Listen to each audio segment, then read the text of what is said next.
rather exciting. I was just thinking how like Malibu it all is. My character is called Noel Hartnett, and he runs he has a stud farm in, say, County Meath, and self-made man who has acquired this horse at a police auction. Lies that he's actually bred it himself. I don't care what the regulations are. Take the helicopter up. I'm sorry, sir. The airport authority says no. They're estimating 2 hours before the storm breaks. We don't have 2 hours. Those travelers have the devil on their side. I think he's a bit of a villain, but I'm trying to see some good in him, you know, because I think there's good in everybody, you know. And I think he's a good entrepreneur, and he probably will have realised the error of his ways and will be really good after all this. I think it'll be a salutary lesson and a chastening experience for him. Pardon the pun, chastening. Right, I'm ready. Have to go. Bye. The character I'm playing is Inspector Bulger, who is a very interesting type of policeman, who is in league with the horsey set. So that's what I'm doing. I go chasing Pat O'Reilly around Ireland, trying to do him in, basically. Stop it, stop it, stop it. Dancing like an animal, and your children out on the road without a mother to look after them. Well, I'll take them off your hands for good and all when I catch them. Give them a proper home. I think I'm a good policeman myself, but I've been told, no, I'm not a good policeman, in fact. I'm a bit of a rotter. The guy in the cap is a disaster. Lose him. The film industry generates a great deal of money in terms of the VAT on cinema tickets. I think it's in the region of 25 million cinema tickets are sold every year, so that's a great deal of money going back into the exchequer as well. But none of it is going back into film production. I think the total amount of money spent given towards film development and film production in Ireland is £100,000 a year by the Arts Council, and that's usually split between about 12 projects. And I'd like to see anyone make a feature film in Ireland for £100,000.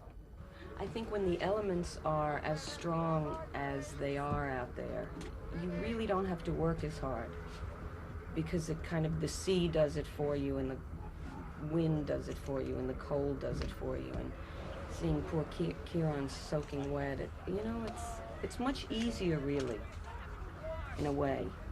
And I think for the actors, for me anyway, it's much easier when the circumstances are so extreme. If you just kind of let them carry you along, you just get there much quicker and with a lot less work on your part. Very quiet. Roll cameras! 335, take you on board. And action!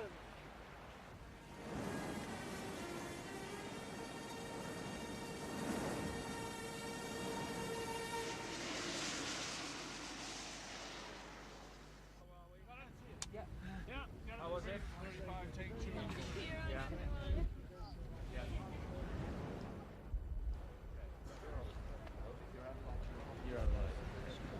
We're out of line. The film industry, that depended on very set things like sunshine, money. They're the two main things, light and money, you know. And you didn't really have them in Ireland, so the cameras couldn't keep up with the light changes, you know. I mean, it's that simple. And England never had a film industry because of that. And then in the 60s it had some success, and everybody started calling it the British film industry, but there actually wasn't. When you say the word industry, that implies that there's an infrastructure there to back up the industry. There isn't really an industry in Ireland. There are small independent films being made by individuals against sometimes overwhelming odds. But 4 or 5 films over a space of 2 years does not make an industry. We have writers, actors, directors here, but I happen to think that what we really need here are really creative producers. Without a doubt, we have some of the most talented people here, and in actual fact what's happening is we're losing them to America and England and all over the world. I mean, you've the Neil Jordans, Jim Sheridans, we've great script writers, we've good actors, we've got everything here, and no one does nothing about it. The government have got to put money into it. I mean, you just look at Canada and Australia, and they're selling movies all over the world, and they're getting their money back. Why can't someone have a little bit of, be a little bit far-seeing and realise that it's an industry, that you can make money out of it? I think government help is what you really need. I think you need some kind of an infrastructure. You used to have it here in the form of a film board that got disbanded, I think, wrongly. I think that unless you have that kind of thing going on and some kind of framework within which people can communicate with each other, you're not going to have the kind of skills and talents being developed. Because otherwise there's just too much of a gap from the guy sitting there thinking, God, I'd really like to make a movie, to trying to put together a £2 or £3 million picture. Guys, just open yourselves up to the moment, okay? Remember what we were talking about. Okay, Gabriel? Yeah. Open yourselves up to the moment. Okay, here we go. And roll, please. Yeah. 359, take 2. Okay, here we go. And action. The papa wants to let his wife's soul go free or something like that. It's an old tradition of the travellers that when someone dies, they burn the caravan, and then the soul will be at rest. That's the idea of it.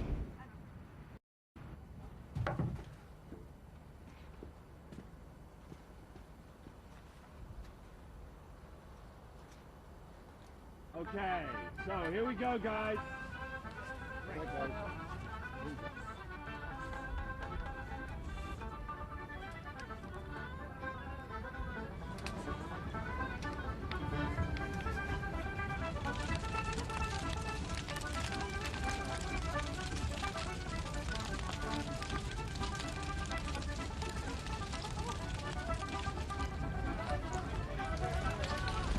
Yeah.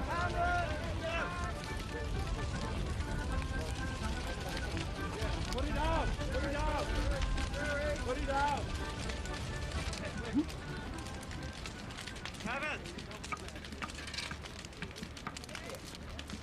I quite seriously don't know. If I knew now what I know then, I don't think I'd know.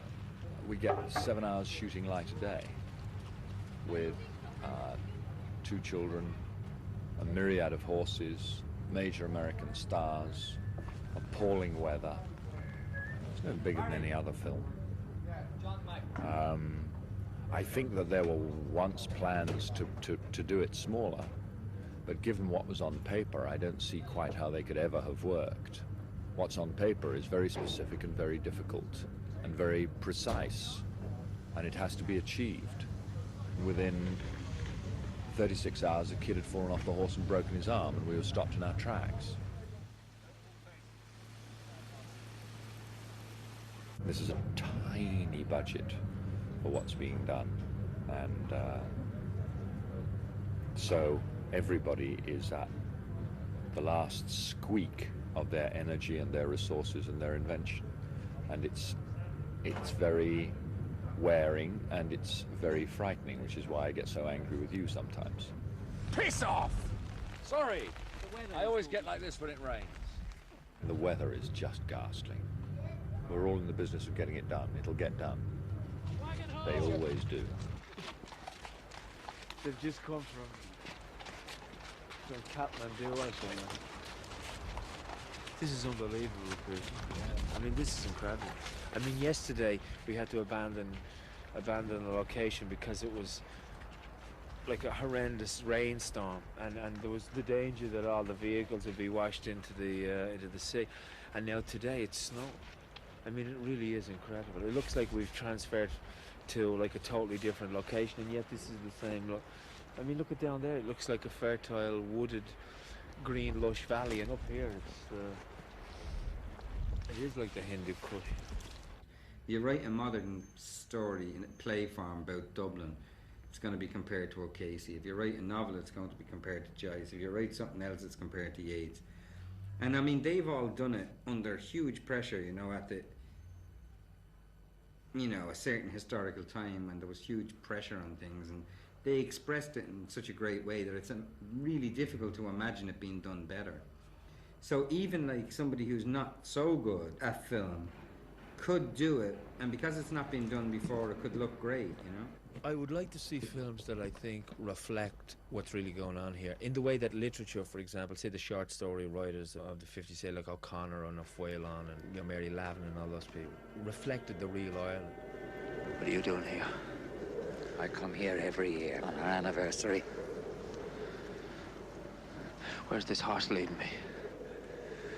Why is he bringing me back to all the old places? My God, it's not doing you any harm. Is it a good horse? Or is it bad? People here don't have those, they just eat, because they didn't have money in a funny way, they've no preconceptions of how to get the money and how to be manipulative and make a little film. You know, everybody's trying to make the great Hollywood blockbuster without any of the resources. You know, and that's good and bad. You have 310 million people living in Europe, which is bigger than the population of the United States. So I'm hoping that the cinema becomes truly a European cinema, and that Ireland can be at the vanguard of that situation. And that's gonna, you know what I mean, and the fact that European movies, even more, and I say this as an American, if you, the European audience, appreciates your own films and spend more time giving them more press than you would an American movie, you know, more, you know what I mean, time on TV stations, you know, protect your own movies, because in America we do a damn good job of, you know, I mean, protecting our American films. You rarely see movies from different countries in America. I mean, they're usually sent to little art house ghettos and things like that. So if you be protectionist about your movie, you'll create a European cinema, and Ireland will become part of that. Ultimately, I think, you know, Hollywood will have the last word. I mean, they're the ultimate users, and you're lucky to get as much out of them as you can. But to beat them at their game, God, I'll never work again, will I? Money and time. That's it. Just money and time. There's never enough time, there's never enough money. These are 24-carat gold rings, and some of the producers came to me and said, look, if you just sold one of these rings, we could finish this film, but I didn't want to give them away. Are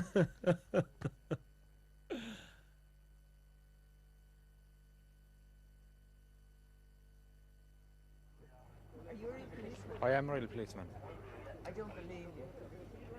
What's your name? Brendan. What are you doing here on the set? What am I doing? I'm on for arrest.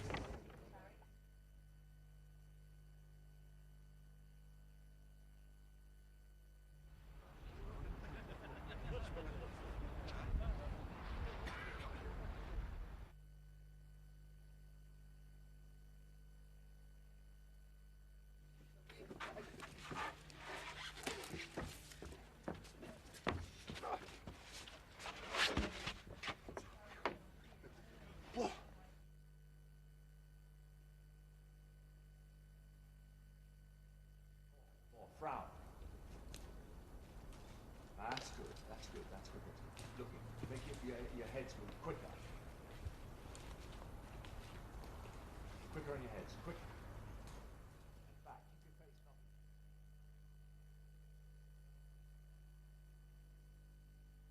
up. I'm down here giving sex as we go over 40s.